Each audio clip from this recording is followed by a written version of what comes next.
EMRS TGT PGT की परीक्षा 14 दिसंबर को कंडक्ट हो चुकी है। अब अभ्यर्थी इस बात को लेकर परेशान हैं कि भाषा योग्यता में अलग अलग पास होना है, अर्थात हिंदी और अंग्रेजी में अलग अलग 4-4 अंक लेके आने हैं, या फिर दोनों भाषाओं में मिलाकर के 8 अंक आ जाएं तब वो लोग पास हो जाएंगे। दोनों भाषाओं से मतलब है कि हिंदी में अगर 8 आ जाएं और इंग्लिश में आपका कोई अंक न आए तब भी क्या पास हैं, या फिर इंग्लिश में 8 अंक आ जाएं हिंदी में ना आए तो भी क्या पास हैं। तो EMRS ये परीक्षा दूसरी बार कंडक्ट करा रहा है और EMRS ने नोटिफिकेशन में भी साफ साफ इंस्ट्रक्शंस दिए थे। पीजीटी वाली परीक्षा में आपको हिंदी इंग्लिश में दोनों में सम्मिलित 8 नंबर लेकर के आने हैं। ये आवश्यक नहीं कि दोनों भाषाओं में आप अलग अलग 4-4 अंक लेकर के आएंगे तभी आप पास माने जाएंगे। लेकिन फिर भी अभ्यर्थियों के दिमाग में कंफ्यूजन टीजीटी वाले एग्जाम को लेकर के बने हुए हैं। टीजीटी वाले एग्जाम में क्वेश्चन पेपर के ऊपर लिखा हुआ है इंस्ट्रक्शन, इसमें साफ साफ लिखा हुआ है कि आपको तीनों भाषाओं में पास होना है, कि तीनों भाषाओं में अलग अलग अंक प्राप्त करने हैं। इसी एक स्टेटमेंट ने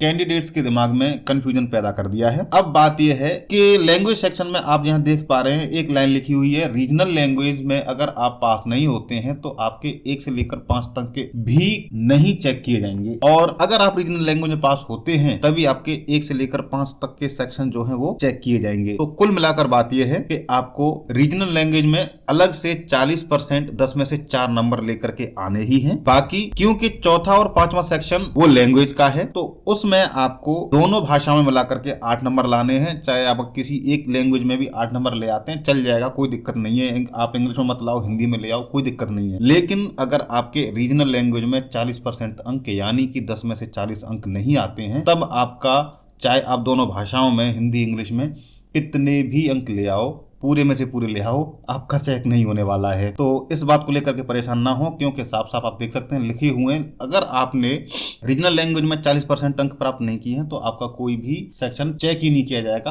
फेल हो आप। तो उम्मीद है आपका कंफ्यूजन दूर हो गया होगा, और अगर आपको डिटेल में जानकारी चाहिए तो आप कॉमेंट करिए, इसकी एक डिटेल वीडियो भी मैं बना करके आपको पूरा नोटिफिकेशन और क्वेश्चन पेपर के ऊपर लिखे हुए इंस्ट्रक्शन भी समझा देंगे।